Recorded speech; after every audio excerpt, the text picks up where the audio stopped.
Dave Bolger here, and welcome to Had I Known, conversations with interesting members of the Hamilton College community. This week's guest is Rachel Weinstein, class of 1993. All right, I'm back. Took a little break over Thanksgiving. That little break turned into a little bit of a longer break. Bodies at rest tend to stay at rest, I guess. But we're back. Brand new episode. And it's good to be back. I missed you.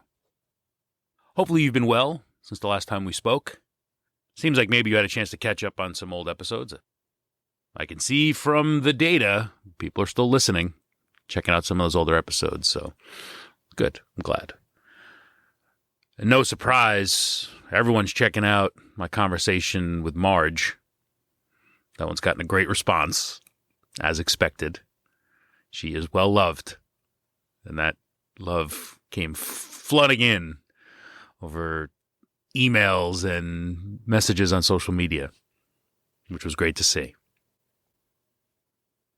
One of the things I mentioned in that episode, I think, was my trip back to the Hill for the first time in a while. And I had jokingly said I couldn't tell you why I was up there. Well, what I was doing up there was recording a video to be played at the 1812 Leadership Circle dinner, which was just this past weekend. And I had the great opportunity to attend that dinner and then do a little thing on stage after the video played. Got to interview a former guest of the show, Edwige Jean-Francois, and another incredible alum, Peter Kazikas, who I'm badgering to have as a guest on this show. So we'll save talk about him for another episode. But it's great to see so many members of the Hamilton community, a few fans of this show, which was fun to hear and see in person. And I got to catch up with a number of former guests. I had one former guest of the show tell me with a surprise in their voice that people have been coming up to him and saying, "We heard you on the Had I Known podcast." And then he said to me, I didn't really know it was a thing. I was surprised it was something that people listened to.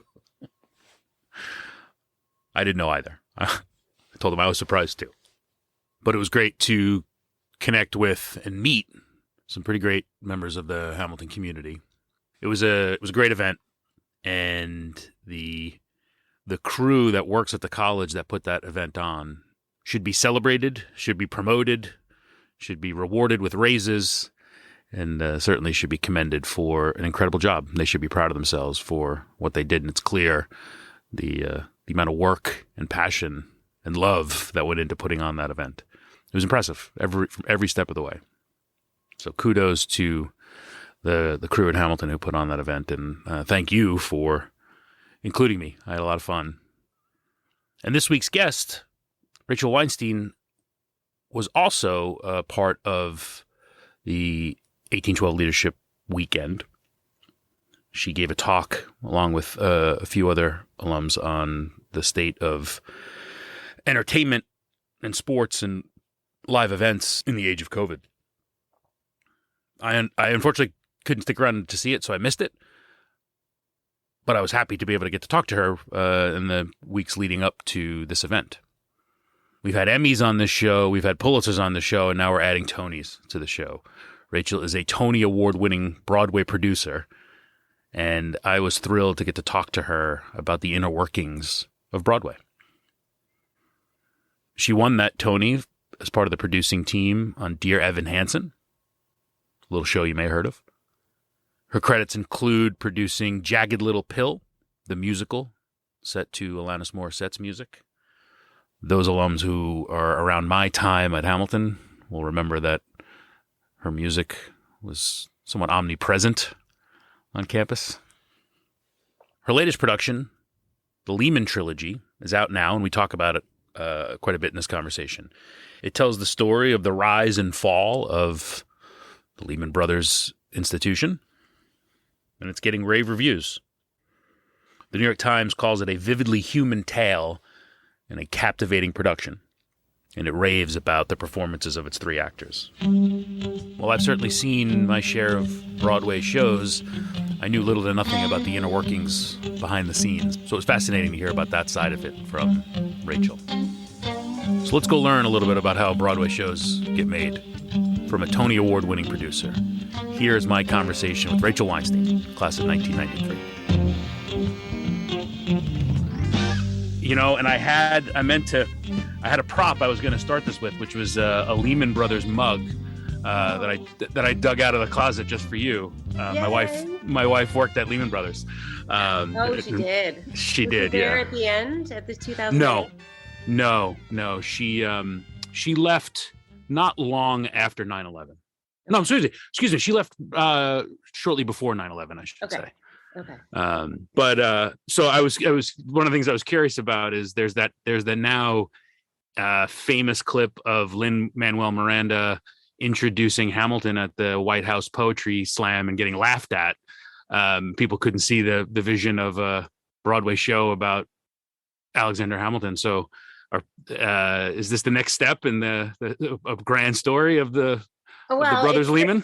It's certainly a grand story. I think it's a story that a lot of people didn't know actually about the Lehman Brothers, like coming to America and basically like how they built their empire. Starting with like selling clothing to textiles to, commodities basically, and building markets, eventually just selling money. So I think it is epic in its scope, but it's not a musical, and I don't think it has quite as far a reach as Hamilton does. I wish it would, but I don't think there's any plans to make it into a musical. It's a pretty special show. So that's awesome. Yeah. And good to be having these sorts of conversations again, right? I mean, it's if there's one part of entertainment that seemed to get hit hardest by all the craziness the last few years, it was sort of your work. Yeah, it was really, really rough. And I think, I don't think people appreciated what it was. I think for people who are not part of the industry, they're consumers of entertainment. And so it was a segment of their entertainment that wasn't available to them. Right. But what it did to devastate the livelihoods of hundreds of thousands of people. And I'm not just talking about actors. I'm talking about carpenters and electricians and box office treasurers and ushers and wardrobe and lawyers and agents and and the businesses that are built tangentially and run and succeed when theaters and the hotels, the restaurants, it just decimated the whole industry. So I'm thrilled to be having these conversations again. It was a long 18 months and 20 months, and we're all happy to be back for sure. Yeah. I lived in LA for a short time, in an area where what they would call where working Hollywood worked.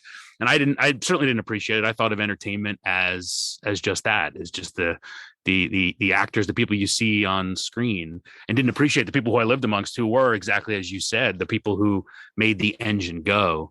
I think, I don't even know. I mean, you tell me, but I know there was some attention to it early on, but I think largely speaking, people still don't appreciate that that's who suffered the most through the pandemic. No, I think it's true. And, for some of for the actors, which people are most, aware of, I suppose, like even actors who don't always have jobs, right? They have secondary jobs, right? They're trainers, they're waiters, they do voiceover work, like all that work went away too. And, and the industry is back, but it's slow getting started again. And everybody's sort of ramping up and, as, the group sales and the booking agencies and the PR publicists and all that, like they're slowly bringing people back. So it's a little bit still ongoing. And I think what people really don't appreciate is what happened to people's healthcare during this time. Because especially the artists who are in unions where they have to work a certain number of weeks to have healthcare, they didn't have access to healthcare. And it didn't really hit home for me until I saw a director friend of mine recently who didn't seem quite right to me. And I asked a friend, and he hasn't been quite right and hasn't been able to go to the doctor for over a year. And it's not something that I think a lot of us think about when we have regular jobs that give us access to healthcare, but it is a very real thing. And above all, I think that, especially when there's a pandemic, right? When there's a Right. When, pandemic, not to have when you need it the healthcare. most. Yeah. Right. Yeah. So, yeah, I think a lot more exposure needs to be, given to the realities of what it was for hundreds of thousands of people. So, yeah. Wow. Wow. And you say it's coming back slowly. Do you see demand? Are people comfortable going back into the theater? Um, well, they are. I can only speak from my personal experience. I actually find Yeah. it to be a very safe activity. Yeah, I would say I was pretty COVID conservative. Mm, And here in New York, I don't know it's different all over the country, but here in New York, not only for theater, but also for restaurants and museums, you must have proof of vaccination, yeah. and you must wear a mask. And when I'm sitting in a room full of 1,000 people, okay, it's 1,000 people. We haven't done that in a long time, but Yeah. everyone's vaccinated and everyone's masked, and it feels very safe. There are there are about 28 shows, I think, on Broadway right now, where normally there's in the 30s. It's still a lot of inventory, considering like we don't have a lot of tourists yet coming back, both Hmm. domestic and Hmm. international. Audiences are coming. I think some shows are more popular than others, as always, but I think more and more people are coming. And as we go into the holidays, for sure, more and more people are coming and ready and excited to be back. Do you think with the break that happened, uh, will we see an influx of good shows coming in the future since everyone was holed up writing and developing? I mean, are we going to see a tidal wave come? Well, I think so. I mean, already this spring, there's some exciting shows, some of which were in the works and announced before, and some of which are new. Everything from, Music Man with Hugh Jackman and Sutton Foster to Funny Girl with Beneath Feldman, Plaza Suite with Sarah Jessica Parker and Matthew Broderick. Those shows are selling really, really well. A Mm, lot of people have been writing, and a lot of people have been developing. And then there are some shows that want to wait, right? They were maybe ready to come in, but they're like, oh, let's let this season play out and we'll come in next year, because it is just going to take a while for the industry to come back across the board. It's a lot harder for a newer show than it is for a returning show, because every mm, time you start a new production, it's like a startup company. You're building a brand from scratch, right? You've got to mm. create your product, you've got to brand it, you've got to market it, you've got to find your audience. And if you're already established, if you're the Nike of theater, then people know Right. what it is. If you're the Hamilton, for example, like people Sure. know it's quality show. If I'm going to spend this money again, right? Because it's a lot of money. If I'm going to take the risks of going and I'm going to sit in that room with 1,000 people again, I sort of want to know I'm getting a great evening. I think, Yeah. but I think that there's certain kind of entertainment that we couldn't have during the pandemic. So many good stories are being told on TV right now, right? Like, I mean, isn't that Yeah. what we're all talking about with our friends? Like, what are you watching on Netflix? And like, oh, did you see this? Sure. There's so much good writing and so many great stories. And it's like, what are the stories that can only be told in the theater and Hmm. that are only best served when we're sitting in a room full of 1,000 people together? Watching it live. What is that? Is it the musicals? Is it the comedy? Is it the big song and dance? Like, what is special? And I think those stories are the ones that are going to succeed the most coming back. Gotcha. And in that process of identifying those stories and making those happen, the startup example you gave, talk to me about the role of a producer in that. I've had other producers from other facets of entertainment on with conversations, and it sounds like it can mean different things depending on the show, depending on the industry, whatever it may be. So, from your 100%. perspective, what's And the there are role of a different producer? there are different producers even with it. There are different echelons of producer even within a project. Right. So there are what's called managing partners or lead producers. Those will either be one, two, or maybe three people who are basically like the CEO of the company. So they are responsible for obtaining the rights and hiring the artists, the creative team, the directors, the designers. They're like in charge of everything. And then usually you get then with under their umbrella, you'll get a director. And then that director is like they're like a department head and they're in charge of the artistic department. And so then they will do, the casting, and they'll work with the creative team to create the art. But then you'll have, the CEO, the producer is also looking after legal. They're also looking after press, and they'll have a press team. They'll also looking after marketing. Each of those are like different departments, if you will, within a company. And the CEO is basically the lead producers who are responsible for all the decision making, paying all that, and then of course financing the show. Mhm. And in order to finance, at least we're talking about Broadway here, to finance a Broadway show, it can be very expensive. I mean, even a small musical can be $8 to $10 million, and the large ones can be up to 25, 30. And Mhm. so what a lead producer will do is bring on other producers who help to finance the show, Mhm. and will basically be responsible for bringing in X% of the total capitalization of a show. And often lead producers will also look for partners who have other skill sets that they can bring to the table, whether they have an expertise in social media, or whether they have an expertise in sponsorships or education or whatever. I mean, sometimes it's just financial, and sometimes the co-producers, as they're called, the partners who come in to work with the lead producer, are also contributing their own professional skills as well. And in finding investors for a show, I imagine a lot of that has to get done before there's a lot to show for the show. So it's a lot of selling of a vision. So pretty good sales skills, I imagine. It's a lot of selling of a vision, and for a musical, especially, musicals can take 5 to 8 years to birth. From inception of the idea to writing an outline, or what we call a treatment, all the way to developing it. There's usually several workshops along the way. Some could be just like a 29-hour reading. Some can be, a month-long workshop. Usually there's at least one out-of-town tryout where they go to a regional theater in, Atlanta and Chicago, Seattle, wherever, to do a practice run. I mean, the length of time to build a musical is so long. And sometimes the moment when investors need to commit can be 3 years before it goes to Broadway. And the changes that can happen to a show in that period of time are tremendous. So really they're going off of either the idea of it, or the music, or such and such artists are involved and I believe in them.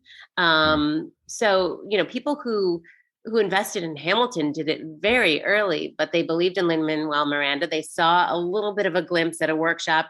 They were willing enough to believe that this crazy idea of this kind of hip hop musical about our founding fathers that was, cast with all ethnicities was going to, be fantastic. And they were right. But yeah, you're right. It's not for the faint of heart, and there's certainly risk involved, but I think people are excited about watching things develop. And so that's part of the fun. Yeah. It sounds, to hear all of those steps and all the things that need to happen, it feels like it's a miracle that anything ever gets made. Sometimes it is. And you can get all the way to the finish line, and then you can't get a theater sometime, right? Because there are only 33 theaters, and we have long running musicals like Lion King and Book of Mormon and Wicked, and, that are taking up X number of theaters. And so then there are less, and there is everybody vying for them. So it can be really challenging. And sometimes things just don't come together, right? Sometimes they do, and sometimes they don't. You've got music, you've got the story. Sometimes it just doesn't happen, but it's a very dedicated community, and they work very hard, when they have got ideas. So, it's the risk. Yeah. So one thing you said there was another something I was curious about. You mentioned the long running shows, the Lion Kings and the Book of Mormons. When you reach a level of success like that, you were involved with Dear Evan Hansen, which certainly reached some real success. When you become that part of it, is there a pressure of hanging on to maintain sort of that long running status? That seems like a different sort of pressure. There's a whole run of pressure to just get the thing out there and seen and build an audience. Then once you've established that, it's like, I come from the marketing world. There's, established brand. You got to maintain a level of customer base for someone who's seen the show already. That's a whole different challenge. Well, it is a whole different challenge. And it was really interesting to watch in the case of Dear Evan Hansen, because it was a brand new title with completely original music, right? Yeah. Original story. Nobody knew anything about it. And so there was a lot of effort put in up front, and then something happens. It's that Malcolm Gladwell, the tipping point, right? Like something happened, and it became its own driver, like in terms of marketing. Like suddenly a lot of initiatives, the lead producer on that was Stacey Mindich, and she had a lot of ideas for things that we might roll out. And suddenly the marketing of the show took on a life of its own. And it almost told her, as she would have said, like what to do, because the fans just were the fans and they were driving it. And I think then when you've got like a long running musical, yeah, how do you stay fresh each Yeah. year when the new material is coming in? But there's a cachet about being one of those that certainly. So let me back up. When New York musicals get started, first who comes? It's the diehard New Yorkers, the total theater goers, the ones who are seeing, 10 shows a year or more. And, Yeah. like the regular New York theater goers. Then the tri-state area comes. Then domestic and international travels come. So in those years, after year 2, 3, 4, 5, it's a lot about the tourists that see the show. It's a lot about, if in the case of Dear Evan Hansen, when you recast Evan, the diehards want to come back and see the next actor do it again. That's How interesting. is he different from, Ben Platt and so and so Yeah. and so and so? So there are different ways to keep it fresh, but it certainly then it's like you said, it's a different engine, right? It's not about, okay, we got to build the brand and we got to win the Tony and whatever. It's then about, okay, how do we keep our brand front and center? Yeah. Yeah. That's really interesting. So I'm curious how you got into this line of work coming from Hamilton College. So let's go back. How Okay. first and foremost, how'd you end up at Hamilton? I ended up at Hamilton. My dad actually went to Hamilton College. Okay. And so it was on the list of schools to visit. I think when I was 17 years old, I had a very definitive idea in my head about what a college should be, what it should look like, what it should feel Yeah. like. And it's funny because now I'm such an urban person, but that was not what I thought it should be bucolic and Yep. pretty and stone building. And so when we drove up the hill that October morning and then the sun peeked out and the leaves were golden and it was like, yeah, this is what it is. And I Yeah. fell in love with the campus. I thought I was going to be a lawyer when I started college. I was sure I was going to be a lawyer.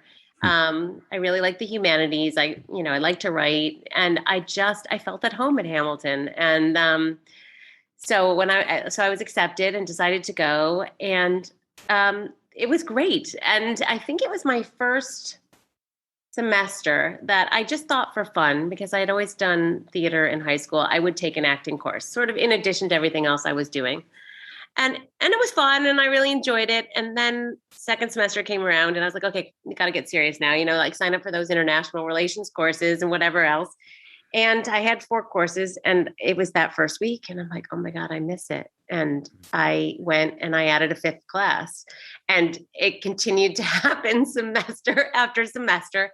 I was like, often it was a 5th class, but I just couldn't get away from it. And at that time, I mean, Hamilton's theater department has expanded so much since I graduated. But at that time, it was mostly focused on acting, maybe a little bit of directing. And so that's what I was doing. And I don't know how it happened. I graduated with a degree in theater and French. What do you do with that? As you do from Hamilton College. And I think I knew that I didn't have the temperament to be a professional actor. It's a much too uncertain lifestyle. Your fate is not your own. I was a real A-type, probably still am a real A-type personality. Like to plan. My skin was thin. I couldn't take rejection, but I really wanted to be involved. So I had to figure it out, because also at that time, and maybe this is different now, if you were going into medical school or law school, or you were being hired by a consulting firm or finance, like there was a track through the Career Center to do interviewing for that. Or if you wanted to go into publishing, those were the kinds of companies who came to visit. But it on wasn't campus like recruiting and yeah. There wasn't really like a path for if you wanted to get involved in theater and non-acting, so I moved to New York. Were you aware of the potential of a career in that? I mean, sort of. I didn't really know all the possibilities I think that were out there at the time. Got it. But I did, and at that time, right, there's no internet. You had to go Right. and you had to find the resource that was going to tell you about those jobs. And at that time, it was a publication called Art Search, which I think came out either every 2 weeks or every month, and it included internships and entry level positions and whatever. And at that time, also, I think where kids now, I have two kids in college now, where kids now are doing internships in college and sometimes even in high school, High like school, yeah. that wasn't as much a thing then. So really, Mm. I graduated from Hamilton and I was very lucky to have the support of my family who like understood what I wanted to do. And I moved to New York and my first year was basically at the bottom and I was interning. And I did 3 different internships. The first was for New York City Opera, which is now defunct. They went under. And then the second was for a Broadway producer named Ben Mordecai, who's now the late Ben Mordecai. He was producing Angels in America at the time. Mm. And then for a theater company called Circle Repertory Company. And basically, Circle Repertory also went bankrupt. And you would have thought, okay, after the year of what I went through, that like maybe I should have like read the signs. It wasn't meant to be.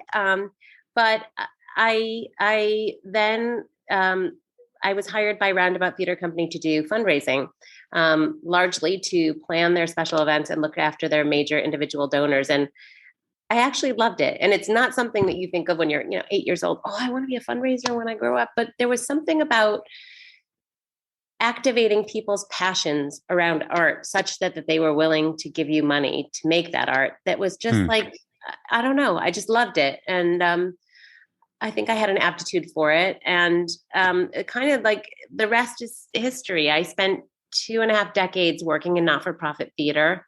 About 2 years after I started working at the Roundabout Theater Company in New York, my husband, who was in banking, had an opportunity to move to London. And 3 months after our wedding, at the age of 26, I moved to London and was told that I would be able to work off of his work visa. And after the new year, we moved in December. The artistic director of the Roundabout said, I'll make some phone calls. You'll go meet some people. And he did. And 2 months later, I had 2 job offers, and I decided to take the one at the Dunmar Warehouse, where Sam Mendes, who's now also the Oscar-winning Sam Mendes, and who is the director of the Lehman trilogy, was the artistic director. And they hired me to be their first full-time development director. I was 26.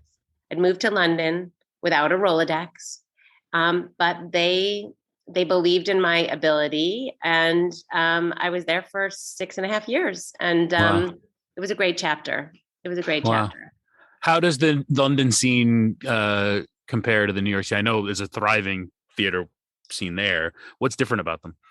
I've now lived and worked in 3 different theater cities because I also lived in Chicago, and each of the 3 has very different personalities. But London, a few things. London ticket prices are much more affordable than New York ticket prices. On the whole, I think people are more spontaneous about their theater going. I think that it's more a regular activity in the way that they'll be like, oh, let's go to the movies tonight. They'll book tickets to the theater. I think their interest and their hunger for plays that are political, thought-provoking, like educational, for lack of a better word. Like, I think they're a little more hungry for that than just the big song and dance. I think that's largely the big difference. Gotcha. You said something I thought was really interesting, that you had an aptitude for igniting people's passion in the arts. What made you able to ignite that passion in people? I don't know. It's so funny because fundraising is not really brain surgery. And yet so many people, just like you say that word, and they're like, they totally tense up and they are like, oh, no, I can't do that. I can't do it. It's really all about like creating relationship with people and like just having a dialogue about the show and what they liked and what they didn't like, and giving them a little bit of like backstory and behind the scenes, information about how it was created, or, decisions that were made. I think honestly, like my experience at Hamilton and like my experience in like studying literature and just being able to have those kinds of conversations, like it carries forward, right? When you start to talk about theater with people who really, really love it. It's also like creating opportunities for them to engage with the artists, I think, because that's what Mm, people love, whether yeah. it's, special receptions or, special talks or whatever. I think that that's what excites people. I honestly don't know. I don't know what the secret sauce is because to me and it's also just about I think giving people access to you a little bit. It really is about creating relationships and getting to know them not only for what they do professionally or the theater, but you learn things about people and then you build upon those You relationships work. in that Yeah, kind of sure. way. Yeah. Well, I think it's really interesting that you say give them access, right? If you're finding someone who has a love for the theater, um, giving someone a feeling of having a hand in the creation of it, and like you said, the behind the scenes view or how things are created, just access to that seems like that. You could see how that could ignite someone's passion. That's really Or interesting. letting someone sit in on a rehearsal, like, at the back Yeah. of the theater, like, because like, there's like, I think when you work in any industry and you know how it's made, it feels so uninteresting probably, right? And tedious and long Mhm. and but like for people who don't have access to watching that process, it could be really fascinating. So, yeah, I think that's true. Do you get a lot of any of the shows you worked on where people are like you're out of your mind? That's a terrible idea. Or you have to work extra hard. You don't have to talk bad about any of your shows, but I imagine some are harder than others. I think some are harder than others. If you're talking about raising money for them, like for Yeah, financing and stuff, yeah. yeah, I think they are. I think they have to make sense for a lot of reasons. I mean, for me to want to say yes to being a producer on a show and to saying yes, I'll be willing to raise money. I have to one believe in the art itself. Hmm. There has to be a reason why I'm doing this, and there has to be a reason why we're doing it now, right? Hmm. And well, now 2021, like there are a lot of great plays, but like that might not necessarily make sense. It's got to, if it's like a revival or even if it's new, it's got to be something that's going to speak to the moment, I think. Um, and then it's also kind of makes sense financially on paper. I was once presented with a show that I really liked, a play that I really liked, had some well-known actors in it. I wouldn't say it wasn't like the A-list of A-list, but they were well-known actors. Um, and it seemed really expensive on paper. And the show had to play at something like 95% capacity. That Hmm. means that like basically near sold out at the price and at non-discounted prices to break even, just to get your money back, not Wow. even. And I'm like, like that's no discounting, that's no off performances. And I just, as much as I loved the piece, I'm like, I just can't take that to people. Like if it doesn't Mm. make sense on paper, then financially, it's always a risk. So you can't have something that needs to basically sell out to make your money back. Yeah, yeah. You mentioned before sort of the change in entertainment and the Netflix and the streaming impact that's had, or the impact streaming has had on our entertainment consumption. Um, we talked about it sort of in the context of whether or not people will come are coming back to the theater as much. But I'm curious: do you see that impacting the work itself at all? Does that have an influence on the type of show that gets produced or the type of show that's interesting to people?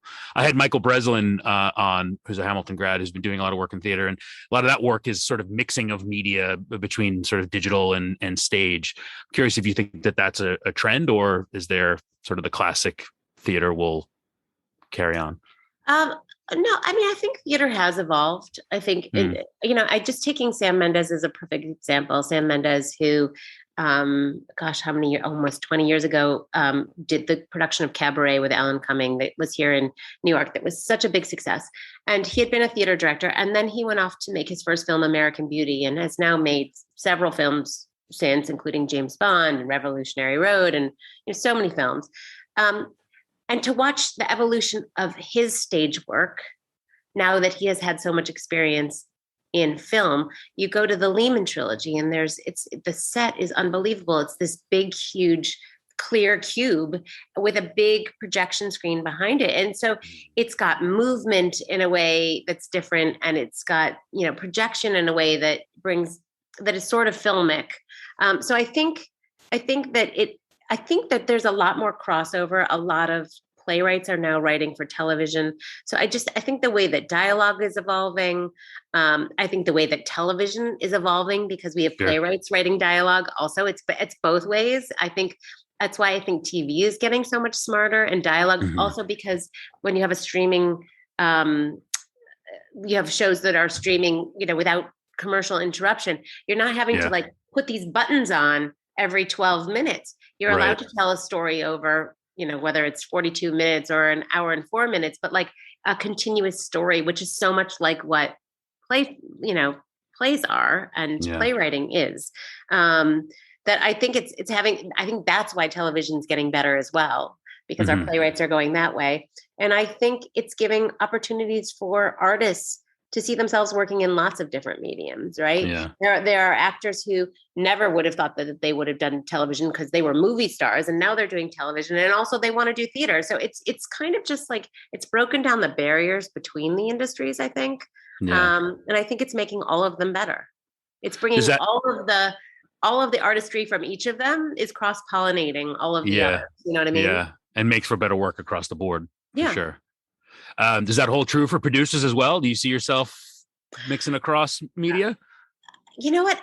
I don't see it very often. There are a few people, I think, from the film and studio industry who may be coming across to theater, largely because a lot of the studios are making their canons available for adaptation to musicals. Like, I know we're seeing a lot of films being adapted to musicals. And that stuff. I don't see it a lot going the other way. They're very different mediums. And, whereas in London, London is the capital of both theater and film for the UK, right? So you get the best actors. You're doing the crossover. We have such a bi-coastal model. And yes, some things are filmed in New York. And yes, there's some theater in LA, but by and large, the industries are driven by the two coasts. So I don't see it going back and forth so far. My husband always said to me, because some of the artists that I was working for were making the crossover to film, he's like, "Oh, you love movies. Like, it's your thing. Why aren't you going to do that?" And I said, it's when I sit in the dark in the movie theater eating popcorn, although I haven't done this in 2 years, of course, because I like, that's my like happy, relaxed place. And my brain switches off, and like, I don't want to, because when I go to the theater, like, I enjoy it, but my brain's like, dissecting all of it. Like, I'm watching the story, and I'm watching the production, how it's directed, and I'm watching the performances, and I'm looking at the design, and like, I'm thinking about it, and I'm breaking it apart. For a show that you had. So if it's a show, even a show you're not involved in, that's the way your brain consumes this. And how is it being marketed, and is the marketing matching? Like, it's just because it's just how I think when you're involved in an industry, you look at it from all the pieces. I don't want to do that when I go to the movies. I want to just kind of sit and enjoy. Oh, that's interesting. That's really interesting.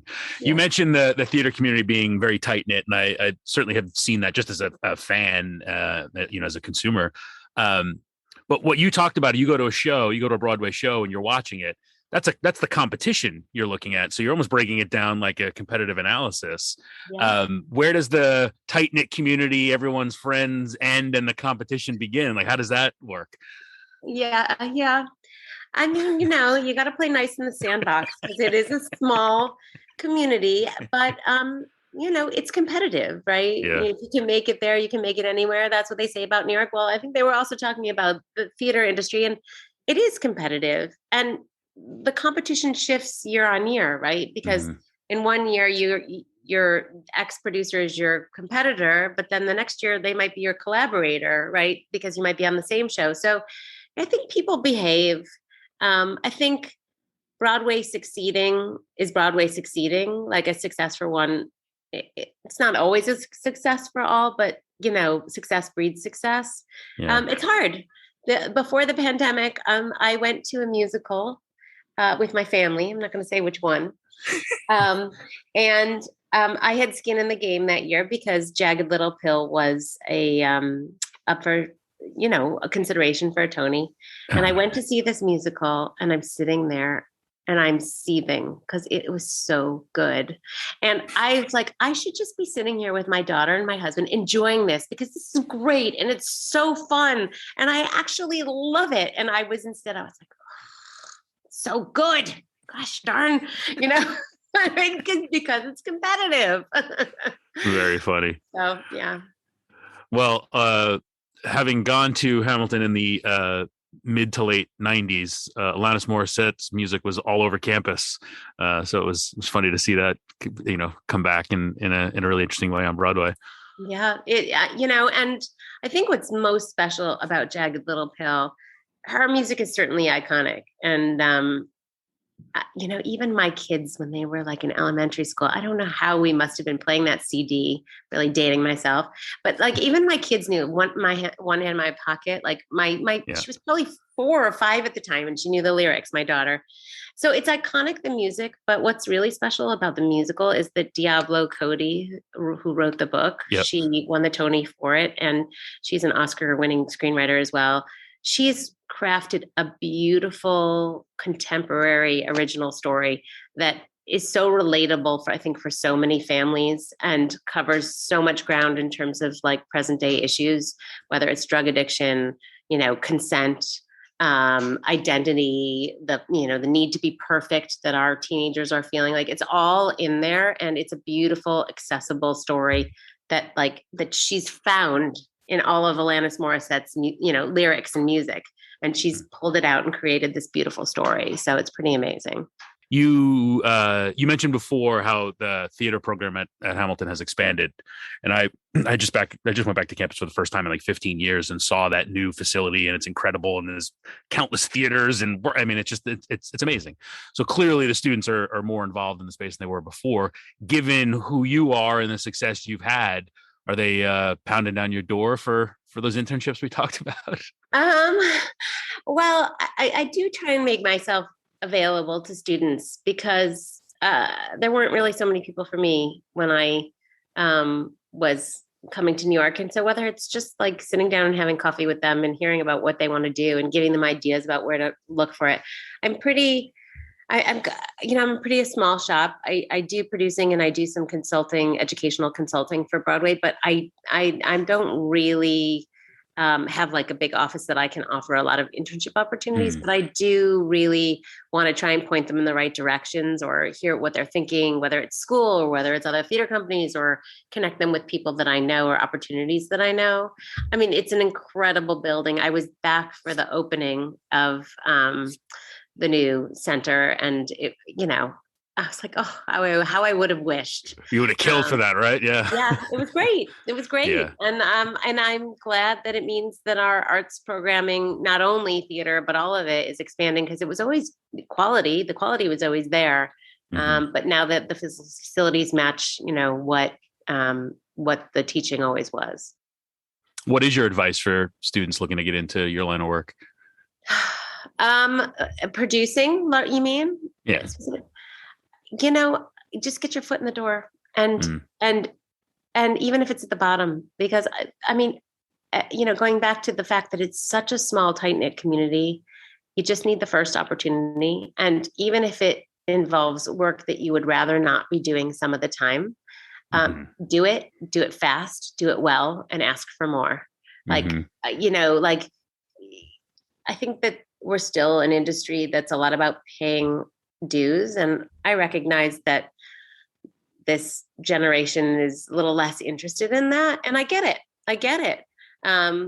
You're smarter than having to go get coffee, or you're smarter than, but if somebody's got to do it, and they're always going to hire somebody who will do it. So do it fast, ask for more, do that well, ask for more. Right. I think as I like to say, whenever I talk to students, every door leads to another door. It really does. Because if you do it well, because it's such a small community. And once you have the experience, you meet people, you get the recommendations, you go up the ladder pretty darn fast. So it's just about that first opportunity. That's pretty good advice for just about any industry. I think so, but I like I said, and I'm raising kids now who are in college. Like, not everybody wants to start at the bottom, and I think people are hungry for leadership opportunities and for their voice to be heard right away. And sometimes it's okay to listen and learn and watch from others, even if you don't agree, and even if you would do it differently, and even if you have a voice to add that will bring a different, fresh perspective. If you earn their respect by doing what they need you to do, they'll make that opportunity available to you to add your voice. Are your kids following in your footsteps? I got STEM kids. I don't even know how that happened. I got, computer science, and one's up, is like, ace in chemistry right now. I'm like, okay, great. Linear algebra. I'm like, no, who wants to write a paper? I'm available. That's very funny. Yeah. What are you going to do? That's very funny. Yeah. So I asked everybody this question. If you go back to that crisp fall day in October when you were coming up to campus for the first time, and you think about your trajectory all since then, is there anything you wish you had known back then? It's all been such a surprise. I don't think there's anything I possibly could have known. I sometimes share this story. I don't think it's the moment that I was at college. I think a couple things. Let me back up. I think number one, you got to keep yourself open, because I went to college thinking I was on a specific path, and my path totally changed. And I had to figure it out on my own. And I think knowing that I could do that, like having the confidence to know then that it would be possible to build this career, that would have been helpful to know ahead of time. And to know how many twists and turns there would be along the way, and that every door would lead to another door. So just go with it and don't look back. Like, I do think that would have been helpful. But when I was in my first year in New York, somebody set up a meeting for me with a lead producer, well-known producer in the industry at the time. And I was bright-eyed and bushy-tailed, and I went for a meeting in his office. And, he's like, well, what do you want to do? I'm like, I want to be a producer. And he basically sized me up, look at me. He's like, come back in 20 years, which I was so angry about. I was so angry, and he was quite unkind. I think it was not a very nurturing conversation. But if I step back and take what I think his intention was, is go and get some experience, and build the relationships you need to build and do the work, and then you'll be ready. Which is not what he said. And he didn't point me in the right directions. And no, he didn't do any of that, but that's what he meant. And and that's what happened. I mean, I went off, I got experience in fundraising and executive management, and I built relationships, and I met producers. And then 20 years later, I was in a place where I could start to step into that role.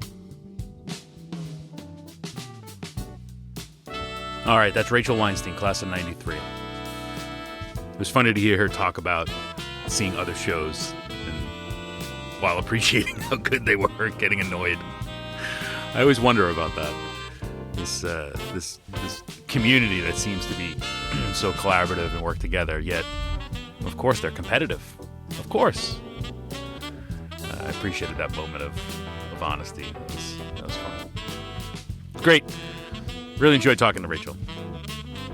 And again, I enjoyed seeing so many people this weekend. If you were one of those people that I had a chance to meet, thank you. Thank you for coming up to me. Thank you for saying that you like the show. Thank you for listening. And if you weren't there, well, it sounds like you got to donate more money to the school. But if you weren't there, thank you as well for listening. And thank you to Rachel for chatting with me this week. You have been listening to Had I Known on WHCL-FM, Clinton, New York. Had I Known.buzzsprout.com. Had I Known Show on social media. As always, my thanks to Dr. Michael Woods for supplying the music on the show. And once again, Doc is going to play us out. Hope you enjoyed the show. Talk to you next week.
very own podcast show on your radio or take it to go.